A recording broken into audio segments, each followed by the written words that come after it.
अगर आप समय पर अपनी गलतियों को स्वीकार नहीं करते हैं तो आप एक और गलती कर बैठते हैं। आप अपनी गलतियों से तभी सीखते हैं जब आप अपनी गलतियों को स्वीकार करते हैं। हम चाहें तो अपने आत्मविश्वास और मेहनत के बल पर अपना भाग्य खुद लिख सकते हैं, और अगर हमको अपना भाग्य लिखना नहीं आता तो परिस्थितियां हमारा भाग्य लिख देगी। आप ये नहीं कह सकते हैं कि आपके पास समय नहीं है, क्योंकि आपको भी दिन में उतना ही समय मिलता है जितना समय महान एवं सफल लोगों को मिलता है। श्री कृष्णा कहते हैं, मुसीबतों से भागना नई मुसीबतों को निमंत्रण देने के समान है। जीवन में समय समय पर चुनौतियां और मुसीबतों का सामना करना पड़ता है एवं यही जीवन का अटल सत्य है। एक शांत समुद्र में नाविक कभी भी कुशल नहीं बन पाता। विश्वास में वो शक्ति है जिससे उजड़ी हुई दुनिया में प्रकाश लाया जा सकता है। विश्वास पत्थर को भगवान बना सकता है और अविश्वास भगवान के बनाए इंसान को पत्थर दिल बना सकता है। जीवन में कठिनाइयां हमें बर्बाद करने नहीं आती है, बल्कि ये हमारी छुपी हुई सामर्थ्य और शक्तियों को बाहर निकलने में हमारी मदद करती है। कठिनाइयों को ये जान लेने दो कि आप उससे भी ज़्यादा कठिन हो। किसी डिग्री का ना होना दरअसल फायदेमंद है। अगर आप इंजीनियर या डॉक्टर हैं तब आप एक ही काम कर सकते हैं, पर यदि आपके पास कोई डिग्री नहीं है तो आप कुछ भी कर सकते हैं। बारिश के दौरान सारे पक्षी आश्रय की तलाश करते हैं, लेकिन बाज बादलों के ऊपर उड़कर बारिश को ही अवॉइड कर देता है। ब्रह्मांड की सारी शक्तियाँ पहले से हमारी है। वो हम ही हैं जो अपनी आंखों पर हाथ रख लेते हैं और फिर रोते हैं कि कितना अंधकार है। अगर आप उन बातों एवं परिस्थितियों की वजह से चिंतित हो जाते हैं जो आपके नियंत्रण में है ही नहीं, तो इसका परिणाम समय की बर्बादी और भविष्य का पछतावा है। श्री कृष्ण कहते हैं कि जो एक बार अपमान सह ले वो मनुष्य है, जो 2 बार अपमान सह लेता है वो महात्मा है, और जो 3री बार अपमान सहता है वो व्यक्ति मूर्खों की गिनती में आ जाता है। दोस्तों, कई लोग कहते हैं कि लोग बेवजह हमारा बार बार अपमान करते हैं। कुछ कहते भी नहीं तो भी लोग हमारा अपमान करते हैं। पर अगर कोई हमें बार बार तंग करे, अपमान करके हमें ताना मारता रहे या हमारी हंसी उड़ाते रहे, तो हमें क्या करना चाहिए या फिर उसका जवाब देना चाहिए? यदि आप बार बार अपमान सहते रहेंगे तो आप खुद को हमेशा अपमानित महसूस करेंगे और लोग भी आपकी कद्र करना छोड़ देंगे। कोई भी आपको कुछ भी कहकर चला जाएगा। यदि आप चाहते हैं कि कोई आपका अपमान ना करे तो आपको अपने स्वाभिमान की रक्षा खुद करनी होगी। सहनशीलता में और मूर्खता में बहुत अंतर है। जो इंसान गलत करता है, अत्याचार करता है, अन्याय करता है, वो तो पाप का भागी है ही, पर जो इंसान चुप होकर अत्याचार को, अन्याय को सहता है वो भी पाप का भागी है, क्योंकि अत्याचारी को, अन्याय को पहले बार में ही रोक दिया जाए तो उसकी हिम्मत बढ़ेगी नहीं। अगर हम उसे छूट दे देंगे, उससे कुछ नहीं कहेंगे, अगली बार वह हमें और सताएगा। इसलिए आपका धर्म है कि अपने सम्मान की रक्षा करो। इस दुनिया में सबसे महंगी चीज होती है सम्मान।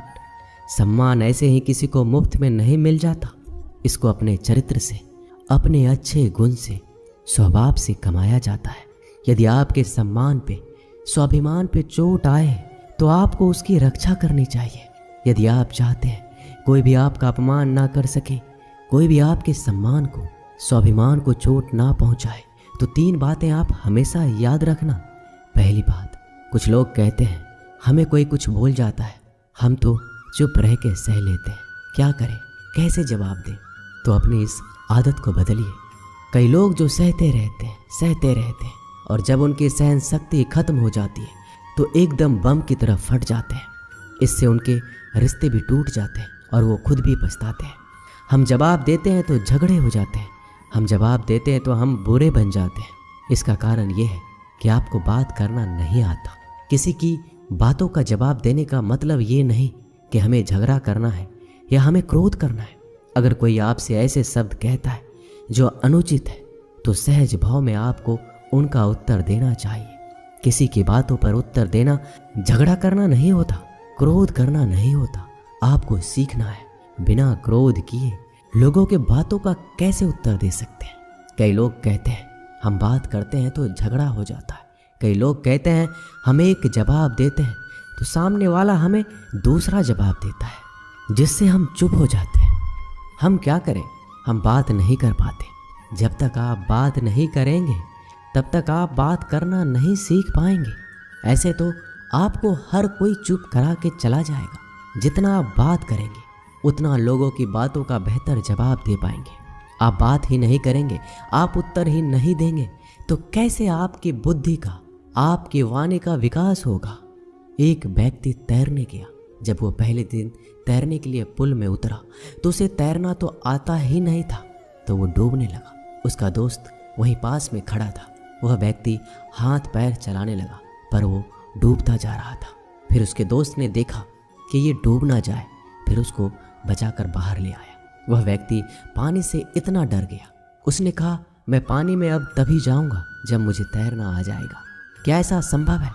क्या कोई व्यक्ति पानी में उतरे बगैर तैरना सीख सकता है? ठीक उसी प्रकार जब आप लोगों के बातों का उत्तर नहीं देंगे, जवाब नहीं देंगे तो आपको बात करना कैसे आएगा? आप ऐसे चुप करके सहते जाएंगे तो कैसे बात कर पाएंगे? याद रखना एक बात, अगर आप हर किसी की बातों को ऐसे चुप करके सहते रहोगे तो आप जिंदगी भर अपमानित होते रहेंगे। प्रेम भाव से, सहज भाव से लोगों की बातों का उत्तर देना सीखिए, बिना क्रोध में आए। यही तो कला है। लोगों को उत्तर देना नहीं आता, क्रोध करना आता है, झगड़ा करना आता है। आपको इन्हीं बातों का अभ्यास करना है कि बिना आवेश में आए, बिना क्रोध में आए, प्रेम भाव से, सहज भाव से हमें अपने स्वाभिमान की रक्षा करनी है। लोगों को उत्तर देना है, चुप करके कुछ भी नहीं सहना। याद रखना एक बात, जब तक आप अपनी रक्षा के लिए उठ खड़े नहीं होते तब तक आपकी रक्षा के लिए कोई नहीं आएगा। जिस दिन आपने अपने भीतर हिम्मत जगा ली, शक्ति जगा ली, उसके बाद आपको दुनिया में कोई हरा नहीं सकता। दूसरी बात, आप खुद को हमेशा बेहतरीन करते रहिए, खुद के ज्ञान को बढ़ाते रहिए। हर दिन आप खुद से पूछिए कि आपने जिंदगी में क्या सीखा, क्या प्राप्त किया। ज्ञान सिर्फ किताब नहीं, हाँ किताबें भी पढ़िए, क्योंकि किताबें आपकी बुद्धि का विकास करती है, जिससे आप जिंदगी को और बेहतर देख पाते हैं। लेकिन अपनी चेतना को, अपनी समझ को, अपने अनुभव को भी डेवलप करना जरूरी है। खुद पे मेहनत कीजिए। जितना आप डेवलप करेंगे आपके अंदर उतना ज्ञान बढ़ेगा, समझ बढ़ेगी, आप उतना ही ज़्यादा कॉन्फिडेंट हो जाएंगे। जितना आप लाइफ में कॉन्फिडेंट रहेंगे आप किसी का भी अत्याचार चुप करके सहन नहीं करेंगे। फिर आप अपने सम्मान की रक्षा खुद करेंगे। तीसरी बात, आप मूर्ख लोगों से, बुरी संगतों से दूर रहिए, क्योंकि ऐसे लोग कभी किसी को खुशी नहीं देख सकते। ऐसे लोगों को दूसरों की खुशी से ईर्ष्या होती है। ऐसे लोग दूसरों को हमेशा नीचा दिखाने में, नीचा गिराने में रहते हैं कि कैसे इसे नीचा दिखाया जाए, कैसे इसकी हंसी उड़ाया जाए, इसको ताने मारे जाए। ऐसे लोगों का स्वभाव ही ऐसा होता है। ऐसे लोग कभी बदल नहीं सकते। ऐसे लोगों से आप दूर रहिए। अगर जिंदगी में आप इन 3 बातों को याद रखेंगे, अपने जीवन में उतारेंगे, कोई भी व्यक्ति आपको अपमानित नहीं कर पाएगा। तो अपने स्वाभिमान, अपने सम्मान की रक्षा आपको खुद करना आना चाहिए। दोस्तों, ये वीडियो यहीं समाप्त होती है। मिलते हैं अगले वीडियो में। अपना ख्याल रखिएगा। धन्यवाद। जय श्री कृष्णा।